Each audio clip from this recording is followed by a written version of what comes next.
What is up, everyone? Welcome to Car Vlog. So I beat Contra Hard Corps last weekend, Hard Corps, and yeah, man, what a game! It's definitely harder than the Super Nintendo version. It's more of a complete game. You got 4 characters. They have different weapon loadouts, different branching paths.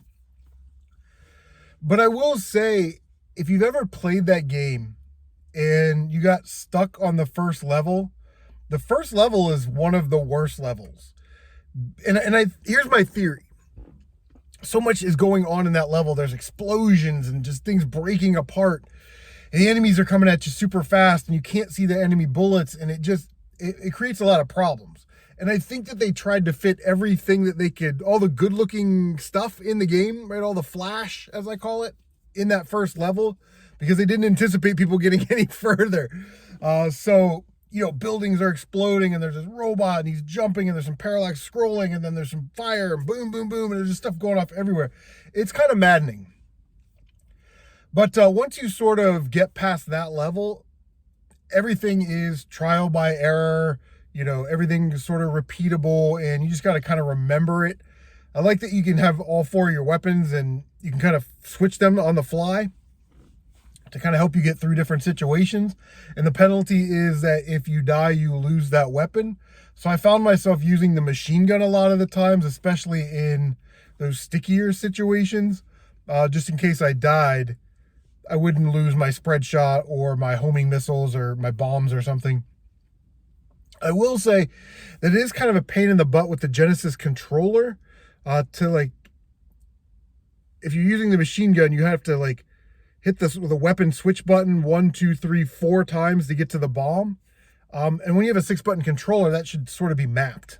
You know what I mean? Like one of the X, Y, and Z buttons should be mapped to bomb, like the auto bomb. But other than that kind of stuff, it controls great. It looks great, sounds amazing, and you feel awesome when you beat it. So, yeah, Contra Hard Corps is great. I'm gonna take a week off at Genesis. I think I'm gonna play Pac-Man World 3 on PS2, which Video Game Lover 58 said was kind of mediocre. But I kind of enjoyed the second one, so I'm going to give the third one a try. But yeah, Contra Hard Corps, is it better or worse than the Super Nintendo version, than Alien Wars? I don't know. I'm always, I guess, going to side with Nintendo just because I'm biased. But it is a harder game, and I think it's a more complete game. I think that's a fair answer. But yeah, it takes place 5 years after Alien Wars, which is kind of interesting that it follows like a timeline.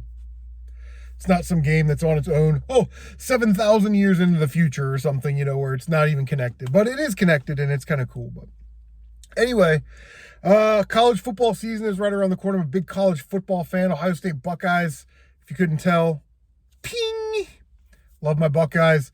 And it got me thinking, these teams, there used to be traditions in college football, rivalries, and in between conferences, and in these bowl games. The Rose Bowl in Pasadena was always the Pac-10 and the Big Ten champions, and they went to a format where they included all of these bowl games. The NCAA was trying to generate more revenue, and you got to keep the traditions, and then sometimes you got to see 2 teams that would never play each other, South Carolina and UCLA or something, you know what I mean?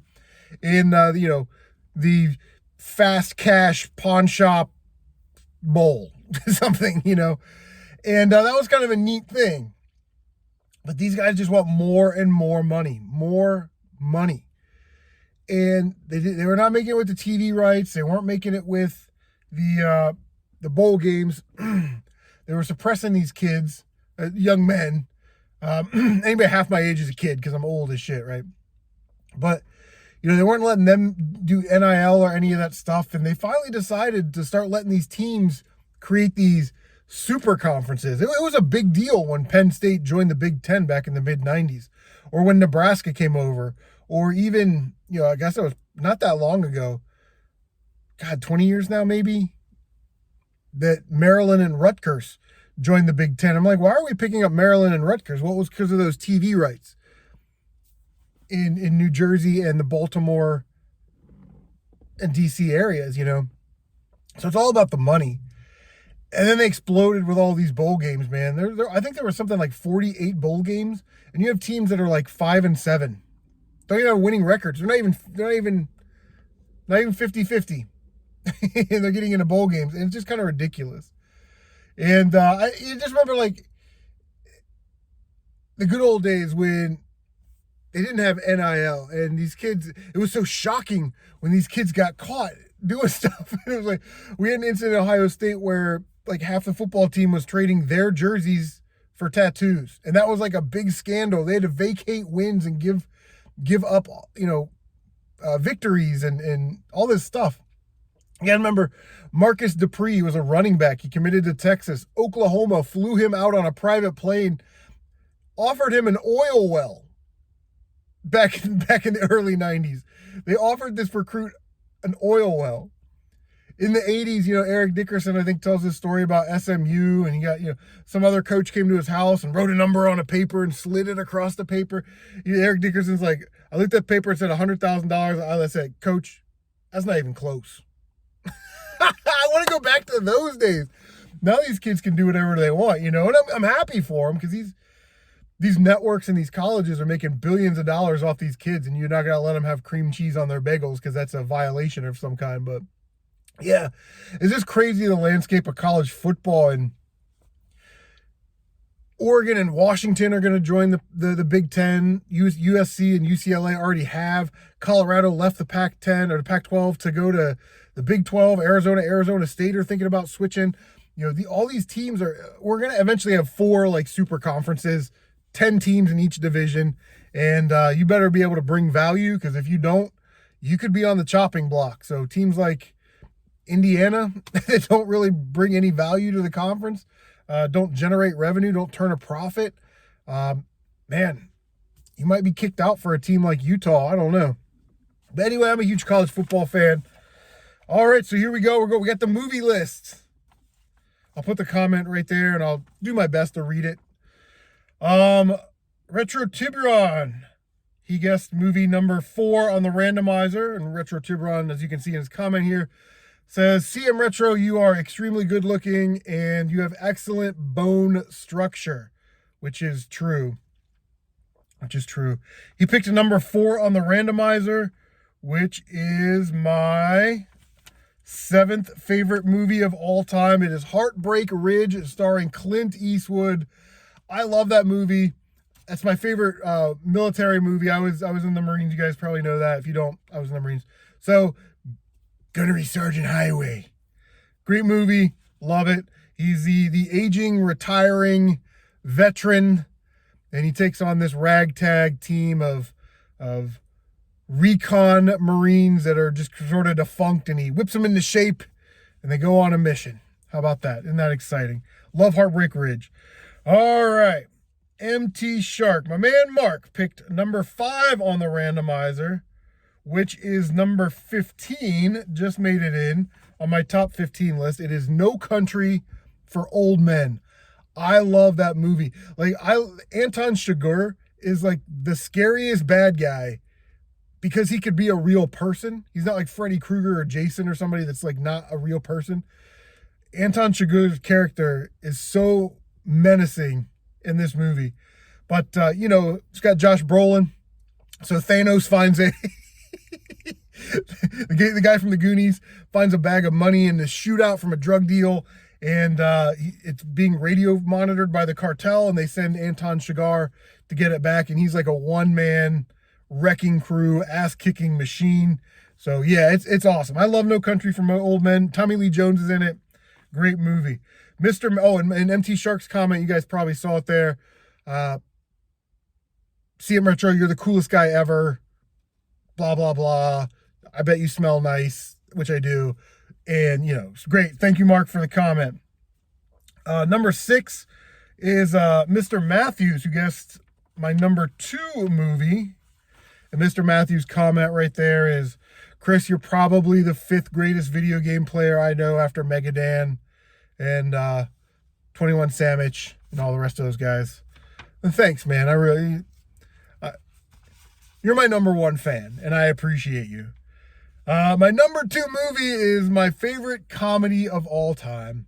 It is Coming to America. I love that movie when I was a kid. I love that movie now. It's the best comedy of all time. I picked it over another comedy that I really love. But just the idea that you have this African prince who is looking for a wife, and he's so non-superficial. He wants somebody that will actually love him, that he goes to Queens, New York to find his wife. And their culture, his African culture, is infused with inner city black urban culture. And it's a real eye-opening experience for everybody. And while hilarity is ensuing, there are some pretty good life lessons to be learned in Coming to America. Don't be like sexual chocolate. Too funny.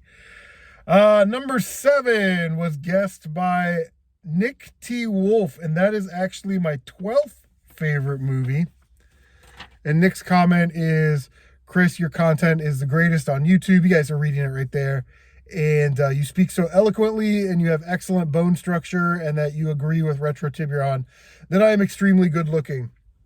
Thanks, guys. You're making me blush. You're making me blush. But my number 12 movie of all time is Casino. I love that movie. Every time it's on TV, even when it's like edited, I'll watch it. I have it on DVD, so sometimes I'll just pop it in. Sometimes it's on Netflix, I'll watch it.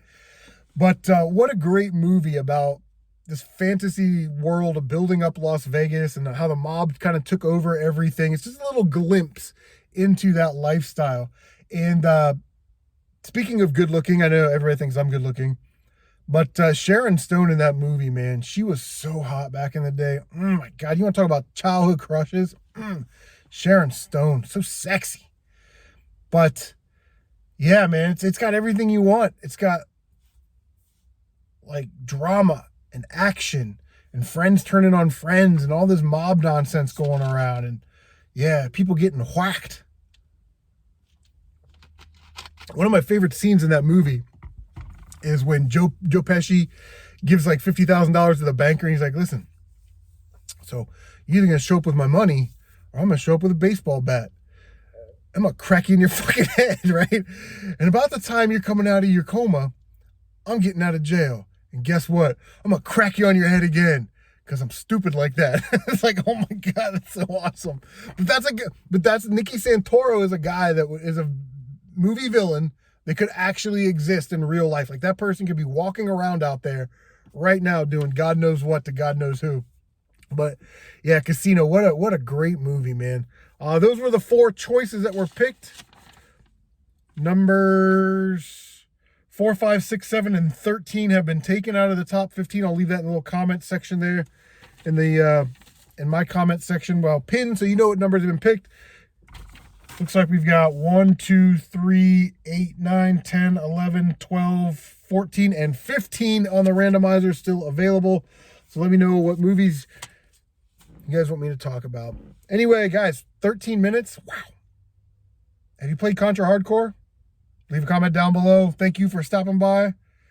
Car Vlog.